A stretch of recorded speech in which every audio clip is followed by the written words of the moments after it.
Shalom saudara-saudara, saat teduh kita hari ini dari Ayub 15 sampai Ayub 16. Saya tidak berhenti untuk menganjurkan saudara selalu membaca Alkitab terlebih dahulu sebelum mendengarkan penjelasan lewat YouTube hari ini. Saudara, saya pernah mendengar satu kalimat yang keluar dari seorang yang sangat sederhana, bahkan maaf bisa dibilang keluarga prasejahtera yang pekerjaannya kasar. Kalimatnya begini: saya miskin, saya susah, saya menderita, iya, saya tidak bisa menyangkali keadaan itu.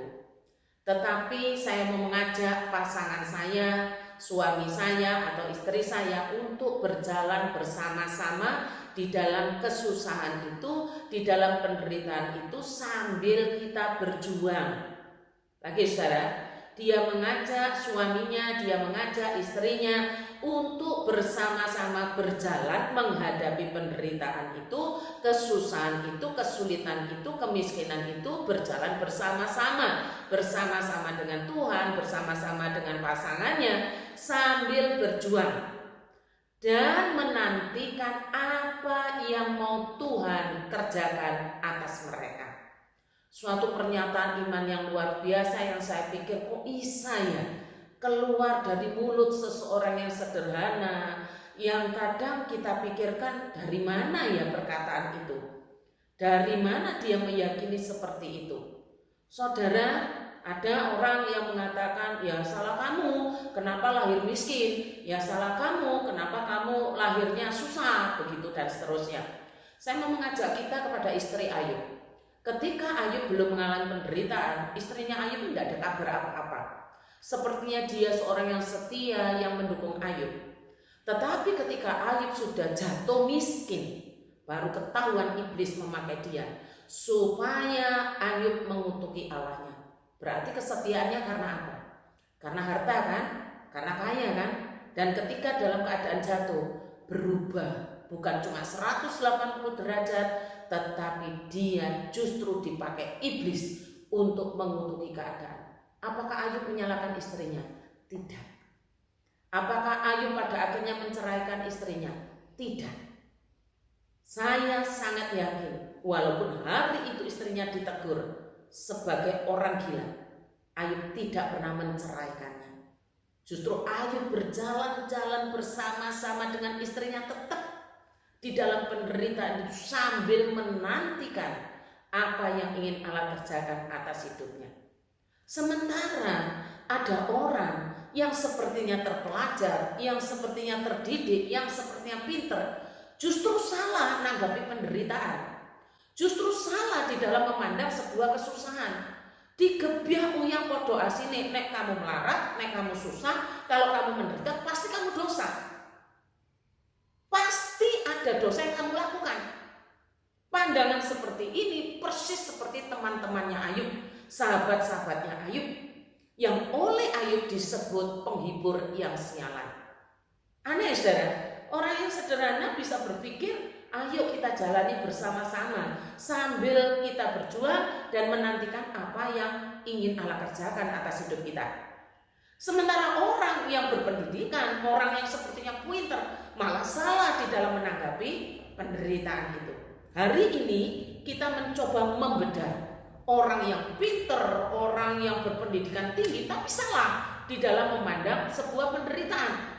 Dan orang itu ada di dalam lingkaran dekat Ayub, yaitu sahabat-sahabatnya.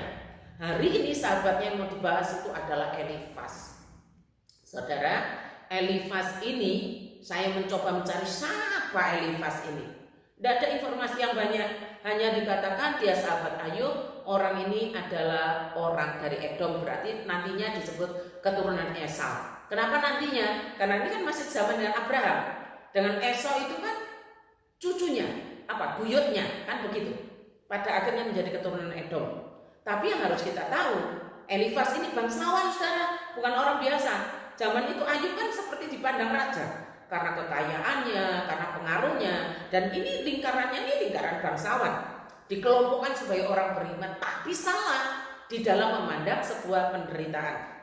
Karenanya Ayub menyebut sahabat-sahabatnya ini adalah penghibur yang sialan. Tapi kita harus tahu saudara, ketika Ayub mengatakan penghibur yang sialan itu bukan makian, bukan meso-meso, bukan. Penghibur yang sialan itu punya arti begini, mencoba menghibur tapi tidak menguraikan persoalan, malah nambah persoalan. Nah ini makanya disebut penghibur sialan. Bukan makian loh saudara, bukan berarti kita memaki boleh ya, bukan. Artinya kamu mencoba menghibur tapi menambah beratnya persoalan, nambah beratnya kesusahan. Kalian penghibur yang mengecewakan, kira-kira begitu terjemahannya. Kalian bukan meringankan bebanku, tapi menambah berat bebanku. Itu yang disebut penghibur sialan. Di mana letak kekeliruan Elifas? Sehingga Ayub sendiri mengatakan Elifas ini salah satu dari sahabat-sahabatnya yang disebut sebagai penghibur sialan. Ternyata begini saudara, dalam pandangan Elifas itu Ayub ditempatkan sama dengan orang fasik. Kata-katanya begini, karena kawanan orang-orang fasik tidak berhasil dan api memakan habis kemah-kemah orang yang makan suap. Jadi ditempatkan Ayub menderita karena ini terlibat suap ini, disamakan dengan suap penyuap ini. Api memakan habis kemah-kemah orang yang makan suap. Mereka menghamilkan bencana dan melahirkan kejahatan dan tipu daya di kandung hati mereka. Seperti itu yang ada di pikiran Elifas ini. Sementara Ayub enggak, saya tidak begitu. Tapi tidak bisa membuktikan di hadapan sahabat-sahabatnya dengan data, dengan hal-hal yang ini loh, saya tidak begitu, tidak. Saudara, orang fasik itu ternyata disamakan dengan orang jahat. Yang dikatakan orang jahat dirundung kesusahan seumur hidupnya. Ini yang ada di pikiran Elifas. Dan Ayub tidak menerima tuduhan temannya. Ayub tidak menerima tuduhan sahabatnya. Tapi tidak bertengkar ya saudara. Orang yang pendidikannya tinggi itu selalu menghindari pertengkaran mulut, tetapi adu argumen. Nah ini Ayub berkata begini, Allah menyerahkan aku kepada orang lain dan menjatuhkan aku ke dalam tangan orang fasik. Aku hidup dengan tentram, tetapi ia menggelisahkan aku. Aku ditangkapnya pada tengkukku, lalu dibantingnya, dan aku ditegakkannya menjadi sasarannya. Aku dihujani anak panah, ginjalku ditembusnya dengan tak kenal belas kasihan. Empeduku ditumpahkannya ke tanah. Ia merobek-robek aku, menyerang aku laksana seorang pejuang. Ini yang dipikirkan Ayub ketika ada di pasal Ayub 15:16. Karena belum berakhir, masih panjang saudara. Yang dipahami Ayub adalah Allah memperlakukan dirinya seperti ini. Ayub tahu bahwa Ayub tidak bersalah, Ayub tidak melakukannya. Pertanyaan bagi kita begini saudara, bagaimana kita mengetahui bahwa penderitaan kita itu bukan karena dosa, atau penderitaan itu memang karena dosa? Kalau Ayub, dia pada akhirnya berdialog dengan Allahnya, dia mengatakan dan dia mencoba untuk menyampaikan bahwa tidak ada kesalahan yang dilakukan. Karena Allah sendiri di awal kan sudah mengatakan Ayub ini saleh. Bagi kita saat ini, bagaimana ya kita membedakan?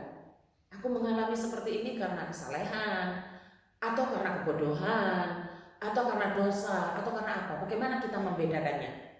Saudara, saya mengajak kita lewat contoh Ayub ini. Kalau kesusahan, kalau penderitaan, kalau kemelaratan, kalau kemiskinan yang kita alami, itu bukan karena dosa, maka kita tahu tidak ada satupun yang dengan sengaja kita langgar dari firman-Nya. Tahu-tahu datang bleng, begitu kira-kira bahasanya seperti itu ya saudara. Tidak ada yang kita langgar, tidak ada yang kita dustai. Seperti Ayub ini kan, tidak ada yang dia langgar.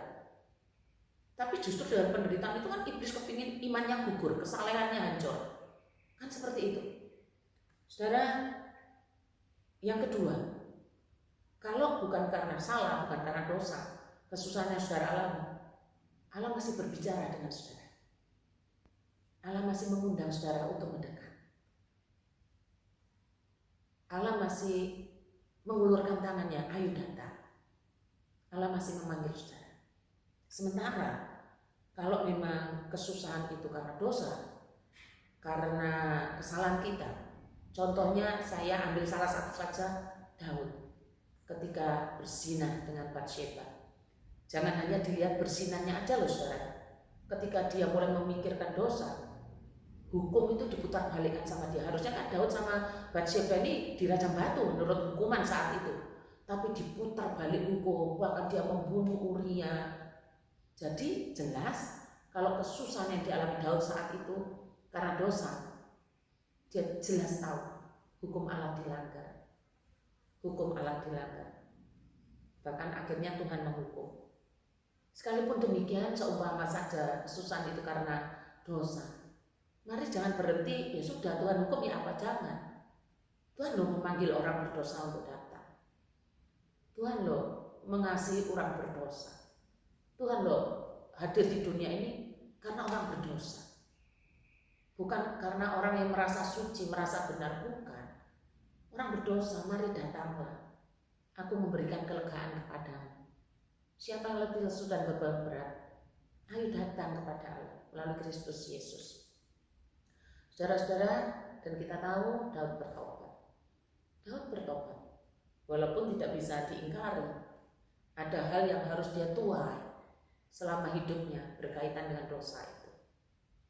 Saudara-saudara, saya tetap memegang teguh firman Tuhan ini dan selalu mengingatkan diri saya ketika ada kesusahan, ketika ada ke persoalan hidup yang mungkin tidak pernah kita pikirkan, kita mau segera keluar.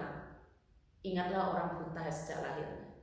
Orang berdebat siapa salah, siapa berdosa. Tuhan tidak mengajak kita berdebat. Tuhan mengajak kita supaya menaruh iman kita pada perkataan Tuhan, supaya kita memuliakan Allah lewat penderitaan itu. Dan Tuhan akan buka jalan menurut caranya, bukan menurut cara kita. Hindari pertengkaran yang tidak ada habisnya. Mari berjalan bersama-sama dengan Dia. Dan kalaupun kita tahu persis ini bukan karena dosa, bukan karena kesalahan, bukan karena kekeliruan, justru kita jalan itu tidak ada beban di belakang walaupun menderita. Justru beban itu menjadi lebih berat. Memang saat kita tahu ada yang kita lakukan. Kalau begitu bagaimana caranya? Datang minta ampun. Datang minta ampun. Tuhan mengampuni orang berdosa yang sadar akan dosa. Saudara-saudara, kiranya firman Tuhan hari ini menolong kita semua untuk memantapkan diri hidup kudus, memilih jalan Allah sekalipun keadaan sulit. Ingat, Tuhan tidak pernah mempersulit kita, tapi Tuhan menuntun kita untuk memuliakan Dia lewat jalan yang saat ini kita jalani. Tuhan memberkati. Selamat ulang tahun untuk Bapak Sukatmin Raharjo dan juga untuk Ananda Yuka Darmawan. Kiranya Allah terus menerus menguduskan Pak Katmin, menguduskan Yuka, agar iman percaya kita semakin murni. Mari kita berdoa. Ya Allah Tuhan kami bersyukur untuk firman-Mu. Mohon Roh Kudus menerangi hati kami, agar kami memahami maksud Allah atas hidup kami dan mengaruniakan kesetiaan kepada kami gereja-Mu. Saat ini kami mendoakan Bapak Katmin Raharjo, juga Yuka Darmawan yang berulang tahun. Tuhan, kiranya Engkau mengaruniakan kesetiaan kepada mereka, kesetiaan Kristus. Memberkati imannya dengan iman yang sehat, iman yang terus-menerus bertumbuh karena kitab suci. Terima kasih Tuhan, di dalam nama Tuhan Yesus kami berdoa. Amin.